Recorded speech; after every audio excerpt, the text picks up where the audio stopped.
Bismillahirrahmanirrahim. Assalamualaikum warahmatullahi wabarakatuh. Innal hamdalillah nahmaduhu wa nasta'inuhu wa nastaghfiruh wa na'udzu billahi min syururi anfusina wa min sayyiati a'malina. May yahdihillahu fala mudilla lahu wa may yudlil fala hadiyalah. Wa asyhadu an la ilaha illallah wahdahu la syarikalah wa asyhadu anna Muhammadan abduhu wa rasuluh. Allahumma shalli ala nabiyyina Muhammad wa ala alihi wa man tabi'ahum bi ihsan ila yaumiddin. Allahumma inna nas'aluka ilman nafi'a wa rizqan thayyiba wa amalan mutaqabbala. Puji syukur kita panjatkan pada Allah. Salawat dan salam semoga tercurah pada junjungan kita Nabi besar Nabi Agung Muhammad sallallahu alaihi wasallam.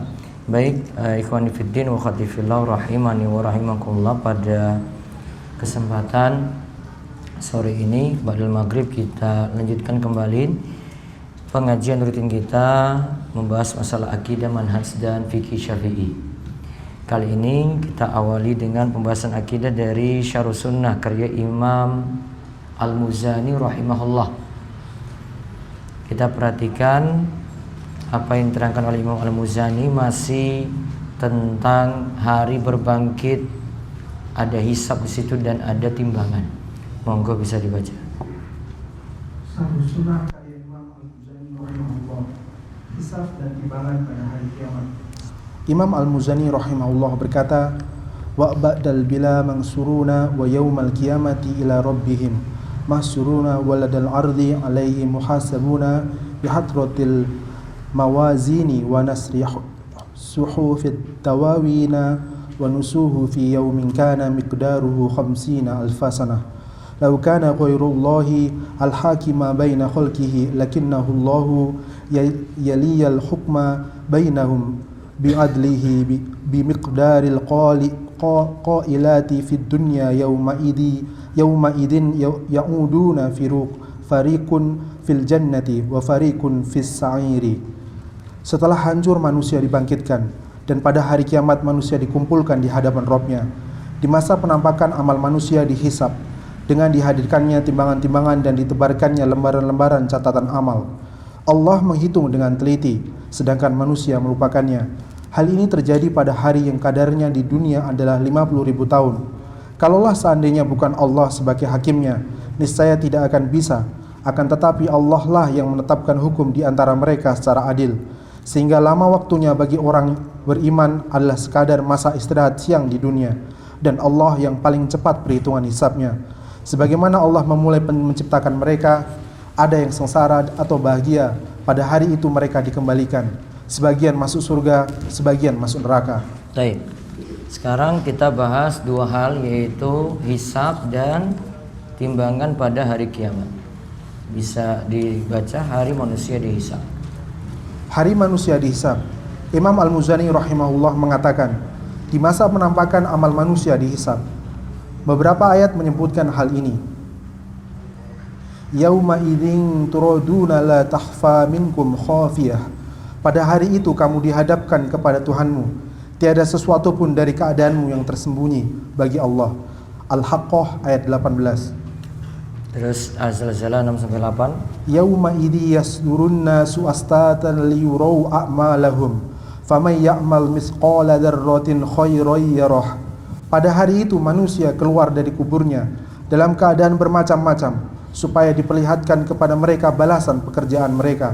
Barang siapa yang mengerjakan kebaikan sebesar zarah pun, niscaya dia akan melihat balasannya. Yauma idzi yasdurun nasu ashtatan liyurau a'malahum faman ya'mal misqala dzarratin khairan yarah. Ini juga jadi dalil tentang adanya hisab pada hari kiamat, karena manusia nantinya dibagi bermacam-macam atau berkelompok-kelompok, orang beriman sendiri, orang kafir sendiri. Terus nanti masing-masing akan dibalas, amal sebesar zarah pun nanti Allah akan balas. Nah, sekarang pengertian hisab para ulama rinci jadi dua. Ya, untuk memahami hisab ada di sini istilah seperti tadi disampaikan oleh Imam Al-Muzani. Beliau sampaikan dengan istilah di dalam matan tadi, waladal ardi alaihi muhasabun. Tadi yang disebut di masa penampakan amal manusia dihisab. Jadi ada bentuknya amal ditampakkan, ada bentuknya munakosyah. Munakosyah berarti amal disebutkan rinci satu persatu. Nah, sekarang lihat pembagian hisab di situ. Hisab menurut kacamata akidah memiliki dua pengertian. Pertama, al-arad, penampakan dosa dan pengakuan, mempunyai dua pengertian. Pertama, pengertian umum, yaitu seluruh makhluk ditampakkan di hadapan Allah dalam keadaan menampakkan lembaran amalan mereka. Ini mencakup orang yang dimunakosyah hisabnya dan yang tidak dihisab. Yang kedua, pemaparan amalan maksiat kaum mukminin kepada mereka, penetapannya, merahasiakannya tidak dibuka di hadapan orang lain, dan pengampunan Allah atasnya. Hisab demikian ini dinamakan hisab yang ringan, hisab yasir. Nah, lihat, ada yang secara umum. Pertama disebut dengan al-arad dulu, lalu dibagi dua. Ada pengertian umum, seluruh makhluk ditampakkan di hadapan Allah dalam keadaan menampakkan lembaran amalan mereka. Jadi dibuka semuanya. Ini mencakup orang yang dimunakosyah. Istilah munakosyah nanti. Munakosyah itu artinya disebutkan amal itu secara lebih detail. Orang yang dimunakosyah hisabnya dan yang tidak dihisab. Nah, berarti ini yang pertama, ini umum, ditampakkan semuanya. Lalu yang kedua, pemaparan amalan maksiat kaum mukminin. Jadi untuk orang beriman ditampakkan maksiatnya. Lalu di situ ditetapkan ada yang dirahasiakan, disembunyikan, dan ada yang dapat ampunan. Nah, kalau hisab ini berarti orang beriman masih mengalami hisab, dan hisabnya di sini adalah hisab yasira, hisab yang mudah. Terus munakosyah. Kedua, munakosyah, diperiksa secara sungguh-sungguh, dan inilah yang dinamakan hisab perhitungan antara kebaikan dan keburukan. Nah, berarti yang kedua ini dihitung detail, disebutkan secara rinci. Kalau yang pertama cuma tampakkan saja, oh ini amalmu secara umum kayak gini. Terus yang orang beriman maksiatnya ditampakkan seperti ini. Kalau yang kedua ini disebutkan detailnya, diperiksa satu persatu, dan ini diadakan perhitungan kebaikan dan keburukannya. Lalu untuk itulah Syekhul Islam menyatakan bahwa hisab dapat dimaksudkan sebagai perhitungan antara amal kebajikan dan amal keburukan, dan di dalamnya terkandung pengertian munakosyah. Juga dimaksudkan dengan pengertian pemaparan dan pemberitahuan amalan terhadap pelakunya. Nah, lihat semakin jelas pada hadis berikut ini. Rasulullah Shallallahu Alaihi Wasallam menyatakan di dalam sabdanya, "Man husiba udziba qalat Aisyatu fakultu awalaysa yaqulullahu ta'ala fasawfa yuhasabu hisaban yasira qalat faqala innama dzalikal ardu dzalikal ardu walakin man nukishal hisaba yahlik." Barang siapa yang dihisab, maka ia tersiksa. Aisyah bertanya, bukankah Allah telah berfirman, maka ia akan diperiksa dengan pemeriksaan yang mudah?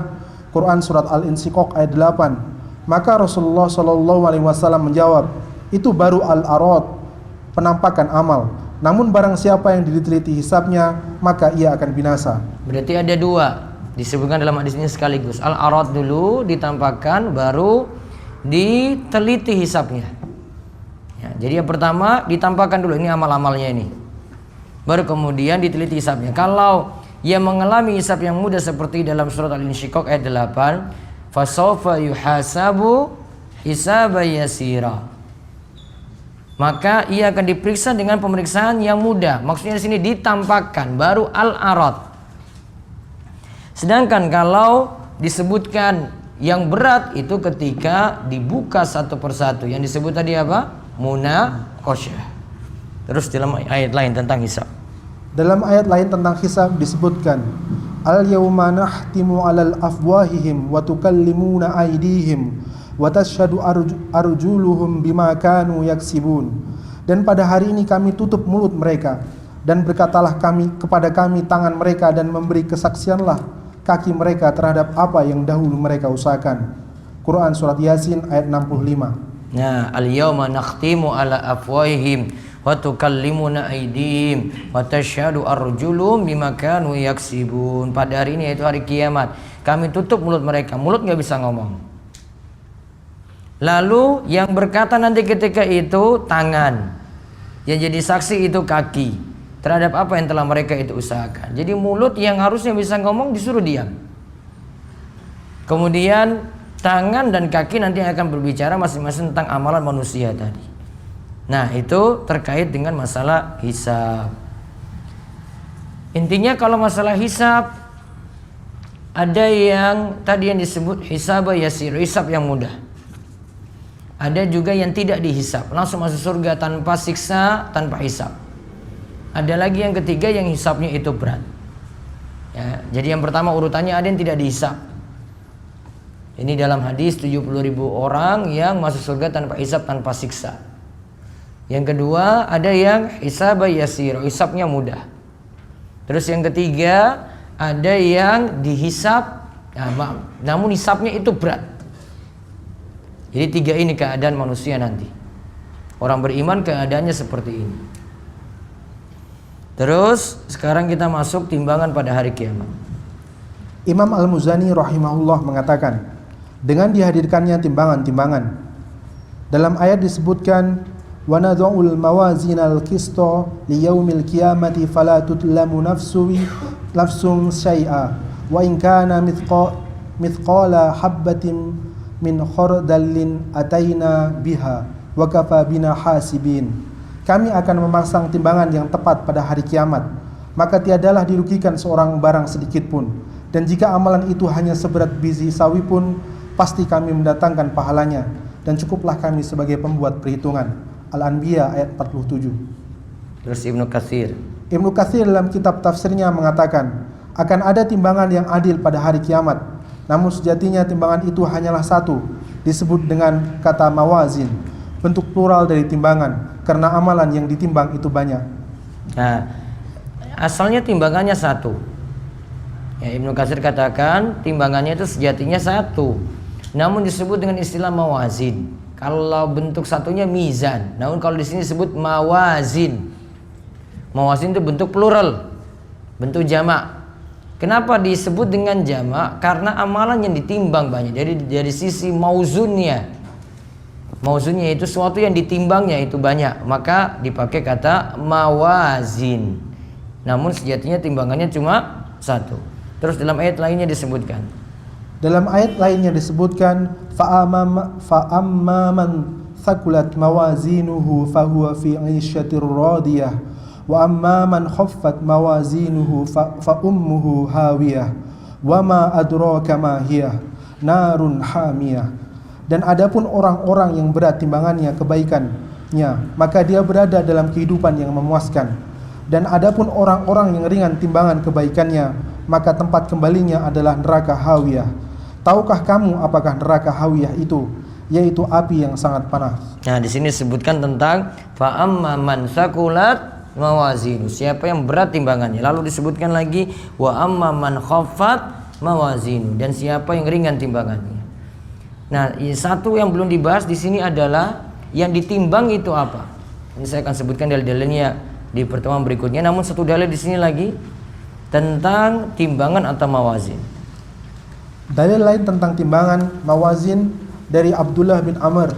Ia berkata bahwa Rasulullah Shallallahu Alaihi Wasallam bersabda, ada seseorang yang terpilih dari umatku pada hari kiamat dari kebanyakan orang ketika itu. Lalu dibentangkan kartu catatan amalnya yang berjumlah 99 kartu. Setiap kartu jika dibentangkan sejauh mata memandang. Kemudian Allah menanyakan padanya, apakah engkau mengingkari sedikit pun dari catatanmu ini? Ia menjawab, tidak sama sekali, wahai Rabbku. Allah bertanya lagi, apakah yang mencatat hal ini berbuat zalim kepadamu? Lalu ditanyakan pula, apakah engkau punya uzur atau kebaikan atau ada kebaikan di sisimu? Dipanggillah laki-laki tersebut dan ia berkata, tidak. Allah pun berfirman, sesungguhnya ada kebaikanmu yang masih kami catat, sehingga kamu tidak termasuk orang yang zalim pada hari ini. Lantas dikeluarkanlah satu bitokoh, kartu sakti yang bertuliskan syahadat, la ilaha illallah wa anna muhammadan abduhu wa rasulullah. Lalu ia bertanya, apa kartu ini yang bersama dengan catatan-catatanku yang penuh dosa tadi? Allah berkata padanya, sesungguhnya engkau tidaklah zalim. Lantas diletakkan kartu dosa di salah satu daun timbangan dan kartu ampuh la ilaha illallah di daun timbangan lainnya. Ternyata daun timbangan penuh dosa tersebut terkalahkan dengan beratnya kartu ampuh la ilaha illallah. Hadis riwayat Ibnu Majah, Tirmizi dan Ahmad. Al-Hafiz Abu Thawir mengatakan bahwasanya sanad hadis ini sahih. Disahihkan juga sanadnya itu dikatakan qawi, kuat oleh Syekh Su'aib Al-Arnaud. Kesimpulannya hadis ini menjelaskan tentang keutamaan kalimat la ilaha illallah. Ada orang yang punya catatan dosa. Catatannya itu berjumlah 99 kartu. Setiap kartu jika dibentangkan sejauh mata memandang. Satu kartunya itu dibentangkan sejauh mata memandang. Isinya cuma dosa saja. Nah, itu tinggal dikali 99. Ya, terus kartu ini ya, ini ditimbang. Karena ketika itu ditanyakan, kamu yakin gak punya kebaikan? Satu saja, dia belum yakin. Dia masih ragu dengan kartu ini barangkali. Maka ya karena dia bandingkan dengan catatan dosanya yang terlalu banyak. Maka dihitung ketika itu satu kartu tadi bitoko la ilaha illallah, kartu ampul, kartu sakti la ilaha illallah, diletakkan dalam satu daun timbangan, kemudian dosa-dosanya diletakkan di daun timbangan yang lainnya. Maka ketika itu lebih berat kartu la ilaha illallah. Di sini menunjukkan bahwasanya yang ditimbang kartu catatan. Yang ditimbang itu catatan amalnya. Yang ditimbang ya. Kemudian kalau yang di pembahasan yang lainnya lagi selain catatan, ada timbang amal itu sendiri. Di pembahasan yang lainnya lagi para ulama itu bahas yang ditimbang itu anggota badannya. Nanti akan saya sebut nanti di pembahasan kitab Ma'arijul Qabul karya Imam Al-Hafiz Al-Hakami. Kemudian di sini juga jadi pelajaran kalau la ilaha illallah bisa mengalahkan dosa yang begitu banyak, alias tauhid itu bisa menghapuskan dosa-dosa. Bisa mengalahkan dosa-dosa. Karena tadi kartu la ilaha illallah ini kalahkan 99 kartu catatan, 99 catatan amal, dan satu kartu tadi dibentangkan sejauh mata memandang, berisi dosa saja. Menunjukkan bahwasanya tauhid itu bisa menghapuskan dosa. Nah, bahasan seperti ini bisa dikaji secara lebih lengkap di pembahasan kitab tauhid karya Syekh Muhammad bin Abdul Wahab. Walaupun hadis ini beliau tidak masukkan dalam kitab itu, namun hadis ini diantaranya dimasukkan oleh cucu beliau yang mensyarah kitab tauhid juga, yaitu di dalam kitab Taisir Al-Azil Al-Hamid. Ya, disebutkan tentang hadis ini ketika membahas keutamaan tauhid adalah menghapuskan dosa-dosa atau kesalahan. Baik, itu yang kita bahas untuk pembahasan Syarhus Sunnah. Demikian kita cukupkan, mudah-mudahan bawa manfaat dan Allah semakin kuatkan iman kita dan perbaiki ibadah kita dan kita diberi istiqomah. Kita tutup dengan doa kafaratul majlis. Monggo. Subhanakallahumma bihamdika asyhadu an la ilaha illa anta astaghfiruka wa atubu ilaik. Assalamualaikum warahmatullahi wabarakatuh.